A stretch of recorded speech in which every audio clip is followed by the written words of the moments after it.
మాత్రే నమః. ఓం శ్రీ మాత్రే నమః. ఓం శ్రీ మాత్రే నమః. అందరికీ నమస్కారం అండి. 820 నామాలకు అర్థం తెలుసుకున్నాము.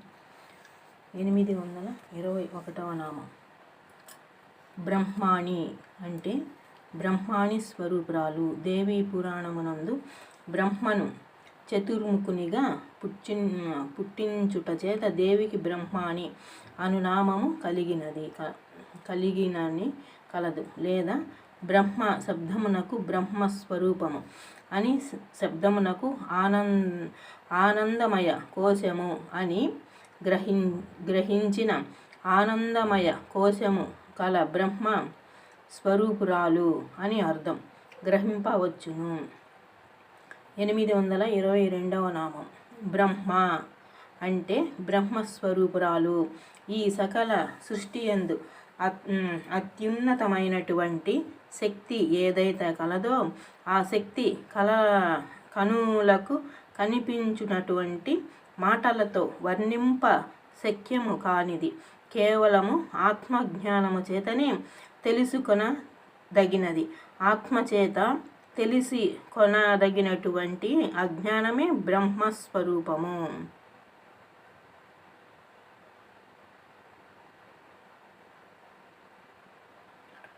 ఆ జ్ఞానమే బ్రహ్మస్వరూపము. 823వ నామం జనని అంటే సకల జగత్తును సృష్టించినటువంటిది లేదా సకల జగత్తుకు తల్లి అయినది. లోక వ్యవహారమునందు తల్లి తన బిడ్డల ఆలనా పాలనను చూచును. వారికి మంచి బుద్ధులు నేర్పించును. తప్పు చేసినచో దండించును. వారికి ఆరోగ్యమును ఇచ్చును. బిడ్డ యొక్క మంచి చెడులను చూచును. అట్లే ఈ సకల జగత్తును సృష్టించినటువంటి జగన్మాత ఈ సృష్టి యందు గల సకల జీవుల యొక్క ఆలనా పాలనను చూచుచున్నది కనుక జనని అయినది. లేదా సకల జగత్తును తన యందు సృష్టించుట చేత జనని అని చెప్పబడుచున్నదని గ్రహింపవలెను. 824వ నామం బహురూప అంటే అనేక స్వరూపములు కలిగి ఉన్నటువంటిది. మంగళప్రదాయిని అయినటువంటి దేవి ఈ సమస్త సృష్టి యందు వ్యాపించి ఉన్నది. సృష్టి యందు గల సకల శక్తుల యందు అంతర్యామిగా ఉన్నటువంటిది అని కనుకనే ఈ నామమునందు అనేక రూపములు కలిగి ఉన్నటువంటిది అని చెప్పబడుచున్నది. 825వ నామము బుధార్చిత అంటే బుద్ధిగల వారి చే అంటే జ్ఞానులు చే ఆరాధింపబడినది. జ్ఞానులు అనగా మాయను జయించి ఆత్మజ్ఞానము పొందినటువంటి వారు, ఆత్మ పరమాత్మ స్వరూపముగా గుర్తించినటువంటి వారు. అటువంటి వారి చేత ఆరాధింపబడినటువంటిది. 826వ నామం ప్రసవిత్రి అంటే సమస్త జగత్తును ప్రసవించినది లేదా సమస్త సృష్టిని పుట్టించినట్టిది. ముందు నామములనందు చెప్పినట్లే ఈ సకల జగత్తును సృష్టించినటువంటిది శక్తి స్వరూపురాలు. బ్రహ్మాది మొదలగు దేవతలు ఆకాశాది పంచభూతములు ప్రాణకోటిని సృష్టించినటువంటి శక్తి స్వరూపిణి కనుక సమస్త జగత్తును ప్రసవించినట్టిది దేవి అని చెప్పబడుచున్నది. 827వ నామము ప్రచండ అంటే మిక్కిలి కోపమును కలిగి ఉన్నటువంటిది. దేవి యందు భయము చేతనే జగత్తునందు గల సకల శక్తులు తమ తమ ధర్మాలను నిర్వర్తిస్తున్నాయి. లోక ధర్మములను రక్షించుట యందు దేవి కోపమును కలిగి ఉన్నది. 828వ నామం ఆజ్ఞ అంటే ఆజ్ఞా స్వరూపురాలు. ఆజ్ఞ అనగా నిర్ణయమని చెప్పవచ్చును. దేవి యొక్క నిర్ణయములు వేదములనందు కలవు. ఆచరించవలసిన ధర్మములు, ఆచరింపతగని కర్మలు వాని యందు చెప్పబడినవి. వీనిని ఆచరించిన వారికి గురు శిష్యుల పరంపరచే ప్రచారం చేయు వారికి ముక్తిని ప్రసాదించినట్టిది. 829వ నామం ప్రతిష్ఠ అంటే జగత్తునకు ఆధారమైనటువంటిది. ఈ సకల జగత్తునకు పురుష విభూతమునందు రుద్రుడు, స్త్రీ విభూతమునందు దేవి ఆధారమగుచున్నారు. సకల పదార్థములకు దేవియే ఆధారభూతమై ఉన్నది. లేదా శివానురాగమును పొందిన తన ఆత్మను అనురాగముతో ఈ పురుషత్వము నందుంచెనచో ఆ దేవికి ప్రతిష్ట అనునామము కలదు. 830వ నామం ప్రకటాకృతి అంటే చెప్పుచున్న ఆకృతి కలిగినది.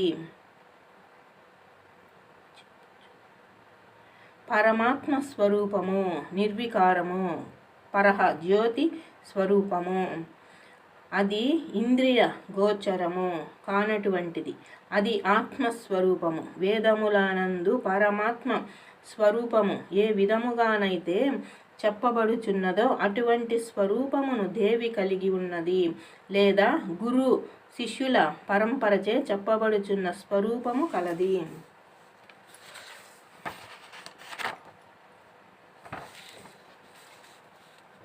831వ నామం ప్రాణేశ్వరి అంటే ప్రాణములకు ప్రభువు వంటిది. సకల జీవుల యందు గల ప్రాణము అంటే జీవత్వం నాకు ప్రభువు వంటిది. ఇక్కడ ప్రాణము అనగా ప్రాణ పాదులను చేయు వాయువుగా అర్థము గ్రహింపవచ్చును. అటువంటి వాయువునకు ప్రభువై ఉన్నది.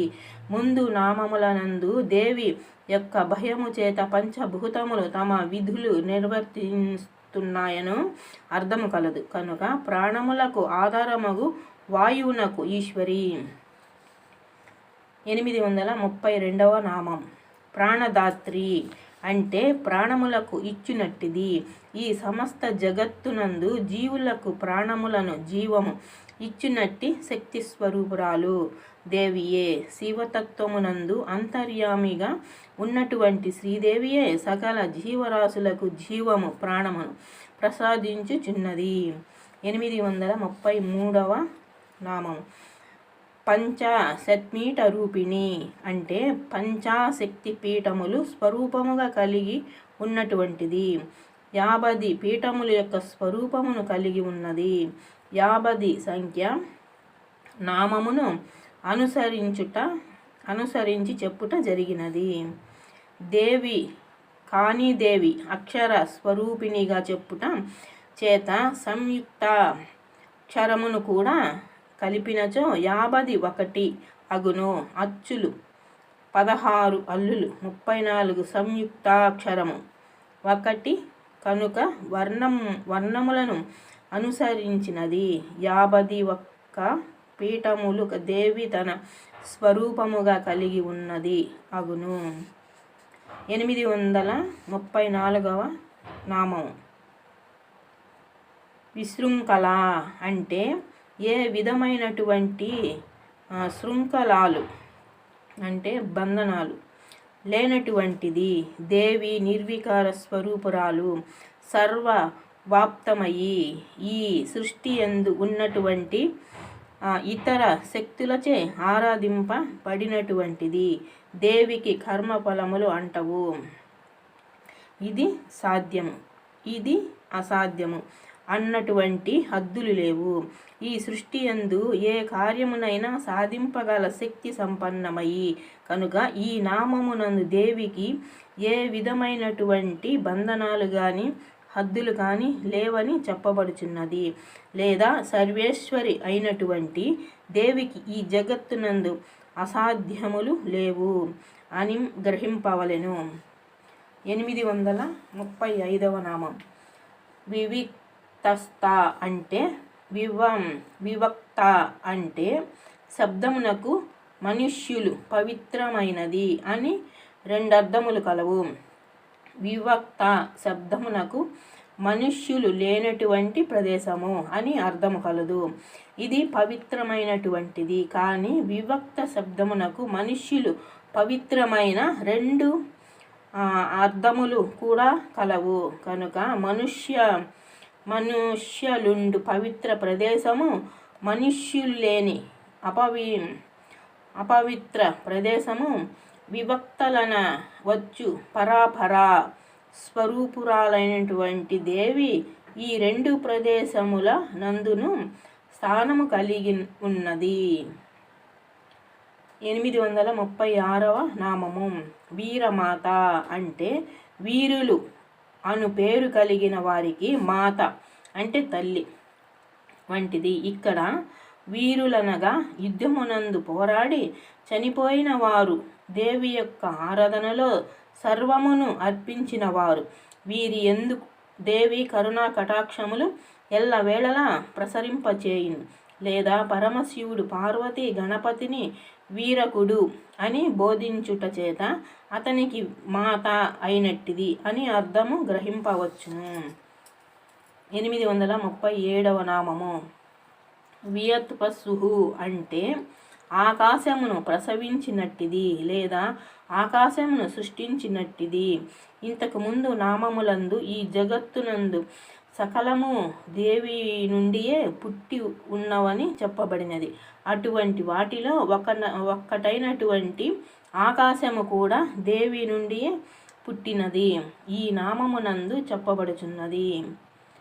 838వ నామము ముకుంద అంటే మోక్షమును ప్రసాదించునట్టి స్వరూపురాలు లేదా ముకుంద అంటే విష్ణువు స్వరూపురాలు. తనను ఆశ్రయించిన భక్తులకు జ్ఞానమును కలుగచేసి ఆత్మ పరమాత్మల మధ్యనున్న భేదభావ తెలియచేసి వారిని మోక్షమును ప్రసాదించినట్టి స్వరూపురాలు లేదా ముకుంద శబ్దమునకు విష్ణువు అని అర్థము కలదు కనుక దేవి విష్ణు స్వరూపురాలు అని గ్రహింపవచ్చును. 839వ నామము ముక్తి నిలయ అంటే ముక్తి అంటే మోక్షము నాకు నివాసముగా ఉన్నటువంటిది. మోక్షమునకు నివాసము అనగా మోక్షము ఉండునటువంటి స్థానము లేదా మోక్షము కలుగునటువంటి స్థానమే తానుగా అయి ఉన్నట్టి స్వరూపురాలు. మోక్షములు అంటే ముక్తులు సమీప్య, సారూప్య, సాలోక్య, సాయుజ్య, కైవల్యమను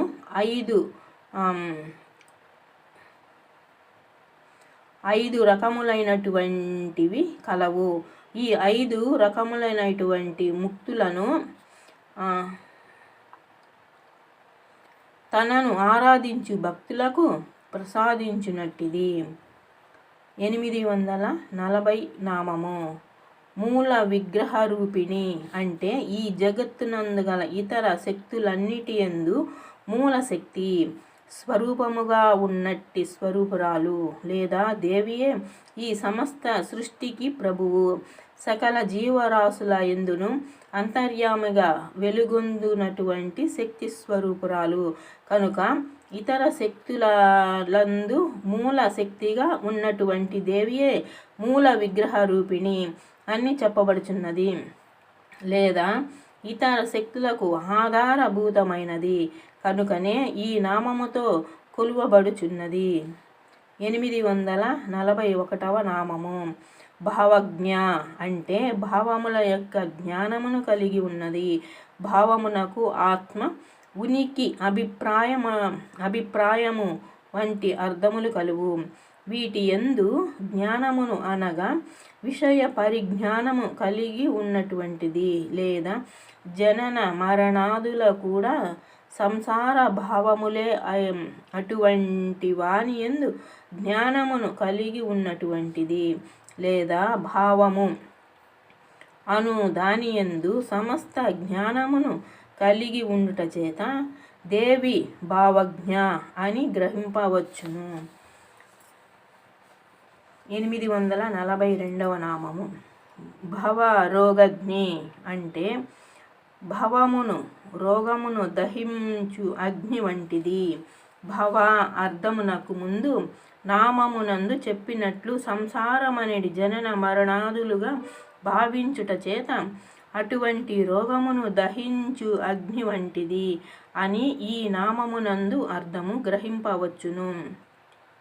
843వ నామము భవచక్ర ప్రవర్తిని అంటే సంసారమును పాలించునట్టిది. భవ శబ్దమునకు సంసారమని అది జనన మరణముల సమ్మేళనమని ముందు నామములనందు అర్థము చెప్పుట జరిగినది. ఈ రెండింటిని పాలించినటువంటి చక్రవర్తిగా దేవిని ఈ నామమునందు చెప్పుట వలన జీవులకు జనన మరణాదులను దేవియే కల్పిస్తున్నదని లేదా జనన మరణాదుల కార్యభారమును మోయుచున్నదని గ్రహింపవచ్చును.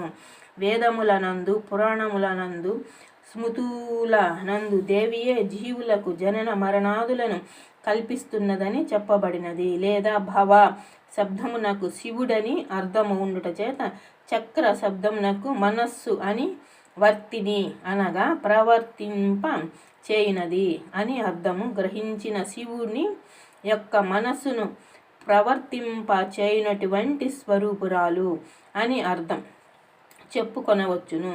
కానీ ముందు నామముల యందు భవ శబ్దమునకు జనన మరణాదులని అర్థం ఉండుట చేత ఆ అర్థమునే గ్రహించుట సరి అగును. 844వ నామము ఛందస్సార అంటే వేదములనందు చెప్పబడినటువంటి రూపము కలది. ఛంద శబ్దమునకు వేదమనియు సార శబ్దమునకు శ్రేష్టమైనదనియు చెప్పబడి ఉన్నది. కనుక వేదముల యందు దేవి యొక్క స్వరూపముల కూర్చి శక్తుల కూర్చి బాహ్యముగాను అంతర్గతముగాను అనగా మంత్రము చేతను తంత్రము చేతను తెలుపుట జరిగినది. 4 వేదముల యందు దేవి యొక్క ప్రస్తావన కలిగి ఉండుట చేత వేదస్వరూపిణి అయినది. కనుక వేదములనందు శ్రేష్టముగా చెప్పబడినటువంటి విషయముల యొక్క స్వరూపమును దేవి కలిగి ఉన్నదని లేదా వేదముల నందు మిక్కిలి రహస్యముగా చెప్పబడినటువంటి స్వరూపమును దేవి కలిగి ఉన్నదని గ్రహింపవచ్చును. 845వ నామం శాస్త్రసార అంటే వేదములే బలముగా కలిగి ఉన్నటువంటిది.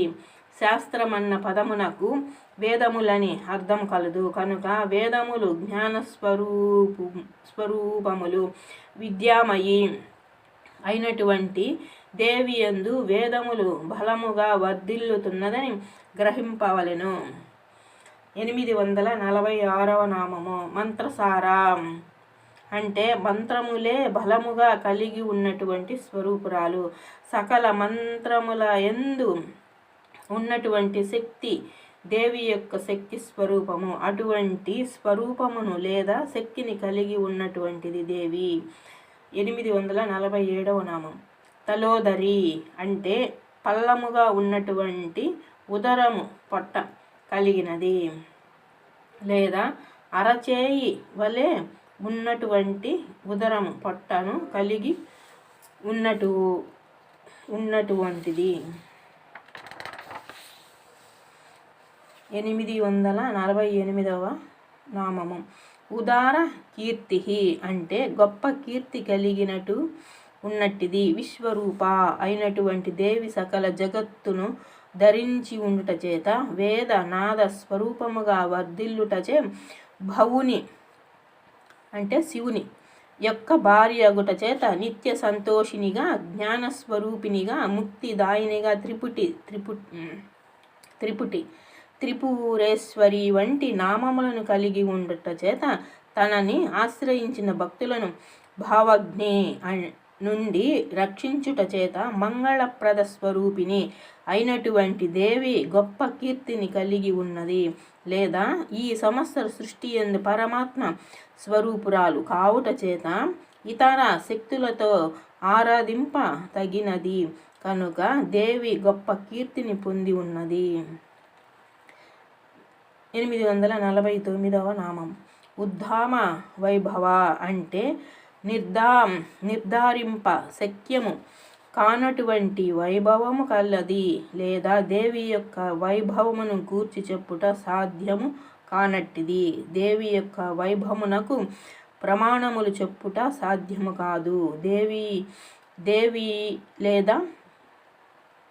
యొక్క వైభవము ఇది అని నిర్ధారింపుటయు సాధ్యము కాదు. కనుక ఈ నామమునందు దేవి యొక్క వైభవమునకు హద్దు నిర్ణయించుట సాధ్యము కాదు అని చెప్పబడుచున్నదని గ్రహింపవలను.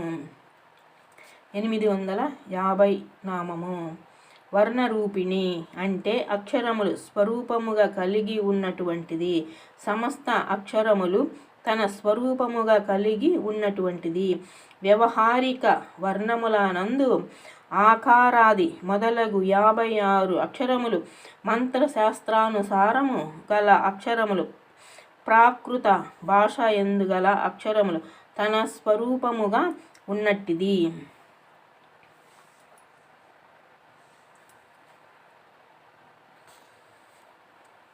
851వ నామము జన్మ మృత్యు జరాతప్త జన విశ్రాంతిదాయిని అంటే పుట్టుక చావు ముసలితనము అను వానిచే తపింపబడినటువంటి జనులకు విశ్రాంతిని అనగా మోక్షమును ప్రసాదించినట్టిది.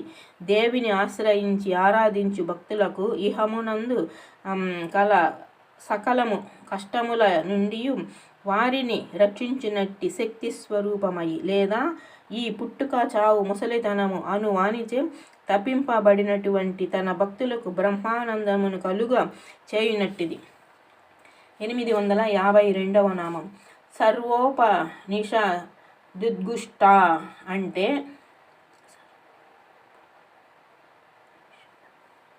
సర్వ ఉపనిషత్తులనందు రహస్యముగా చెప్పబడినది. సకల ఉపనిషత్తులనందు దేవిని గూర్చి నిగూఢంగా చెప్పబడి ఉన్నాయి. అటువంటి రహస్యముల చేత ఘోషింప అంటే బోధింప బడినటువంటిది. 853వ నామము శాంత్యతీత కళాత్మిక అంటే శాంత్య కళాస్వరూపురాలు లేదా పరమాత్మ కళాస్వరూపురాలు. జ్ఞానానందమును కలిగించినట్టి భావనకు శాంత్య కళ అని పేరు. అటువంటి భావనను కలిగించు స్వరూపురాలు.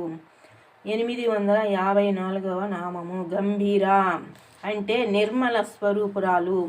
ఇచ్ఛాశక్తి మొదలు స్థూల స్వరూపము వరకు తన యందు ఉన్నటువంటి జగత్తును బహిర్గతము అంతర్బాహి రూపములను కలిగి ఉండి జీవులను ఇంద్రియములందు వాని కర్మలను నిర్వర్తించినట్లు చేయుచు నిర్మల స్వభావమును దేవి కలిగి ఉండుట చేత నిర్మల స్వరూపురాలు అగుచున్నది. లేదా సృష్టి ధర్మములను నిర్వర్తించినప్పుడు దేవి గంభీర స్వరూపమును ధరించి ఉన్నది. 855వ నామము గగనంతస్థ అంటే గగనము అంటే ఆకాశము నందు ఉన్నట్టిది. పంచభూతముల నందు ఒక భూతమైనటువంటి ఆకాశముందు స్థానమును కలిగి ఉన్నటువంటిది. లేదా గగన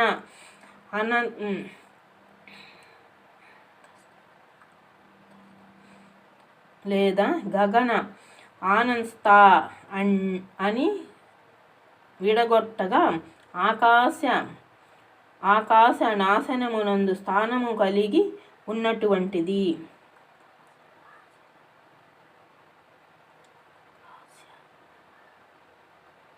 అనగా మహాప్రళయ కాలమునందు దేవి చేత సృష్టింపబడిన సమస్తము నాశనమగును.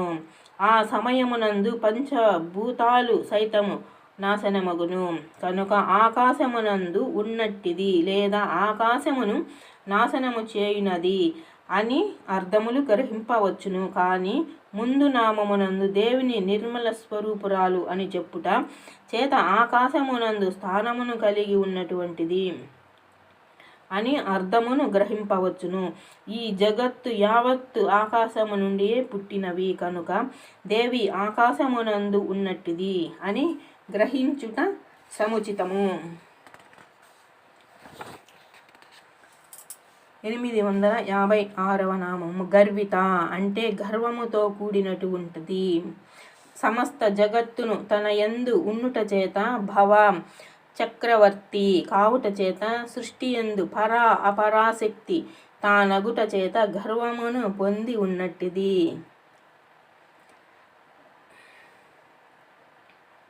857వ నామము గానలోలుప అంటే గానమునందు ఇష్టము కలిగినటువంటిది. వాయిద్యములతో కూడినటువంటి గానమునందు ఆసక్తి కలిగినటువంటిది. సరస్వతీదేవి వీణను ధరించి ఉండును కనుక దేవిని ఆ స్వరూపురాలుగా భావించిన వీణాది వాద్యగానమందు ఇష్టము కలిగినటువంటిదని చెప్పవచ్చును. 858 నామం కల్పన రహిత అంటే కల్పన అంటే అసత్యము, రహితురాలు, ప్రపంచమందలి ఇతర శక్తులన్నీయు వాసనాత్మకములు కాని దేవి అందుకు భేదమైనటువంటిది లేదా ఈ సమస్త సృష్టికి పూర్యము మహాప్రళయమందు సృష్టి నాశనమై పోయిన తరువాత నిలిచి ఉండునట్టి శక్తి స్వరూపురాలు లేదా ఈ సృష్టి యందు సమస్తము కల్పనలు అసత్యము కాని దేవి మాత్రమే. 859 నామం కాష్ట అంటే కాల భాగస్వరూపురాలు. 18 రెప్పపాటు అంటే క్షణం. కాలానికి కాష్ట అని పేరు. కాలస్వరూపురాలైనటువంటి దేవి కాలమును భాగములుగా చేయుచున్నది. సూర్యచంద్రులు దేవి యొక్క ఆజ్ఞ చేత తమ విధులను నిర్వర్తిస్తున్నారు కనుక రాత్రి పగలు అని కాల భేదములు ఏర్పడుచున్నవి. ఆకాశ స్వరూపురాలైనటువంటి దేవి నందె సూర్యచంద్రులు నక్షత్రములు గ్రహములు కలిగి ఉన్నాయి. దేవి ఆజ్ఞ చేత ఇవి పరిభ్రమించుట వలన నిమిషములు, గంటలు, రోజులు, వారములు, పక్షములు, మాసములు, సంవత్సరములు వంటి కాల భేదములు ఏర్పడుచున్నవి కనుక దేవిని కాలాది భాగస్వరూపురాలు అని గ్రహింపవచ్చును. లేదా శివుని యొక్క అష్టమూర్తులయందు ఆకాశమూర్తికి భీముడని పేరు. అతని భార్య అయిన దేవి దిక్కుల యొక్క స్వరూపం ధరించి ఉన్నది. దిక్కు కాష్ట అను 2 పర్యాయ పదములు కావుట చేత అటువంటి స్వరూపురాలని గ్రహింపవచ్చును. 860 నామము అఖాంత అంటే అఖమునకు దుఃఖ, పాపము అను 2 అర్థములు కలువు. అంత అనగా అంతము అంటే నాశనము చేయునది. తనను భక్తి శ్రద్ధలతో ఆరాధించు భక్తుల మనస్సులనందు పాపము, దుఃఖ అను భావములను అంతం చేయునట్టిది. 860 నామాలకు అర్థం తెలుసుకున్నాం. ఓం శ్రీ మాత్రే నమః. ఓం శ్రీ మాత్రే నమః. ఓం శ్రీ మాత్రే నమః.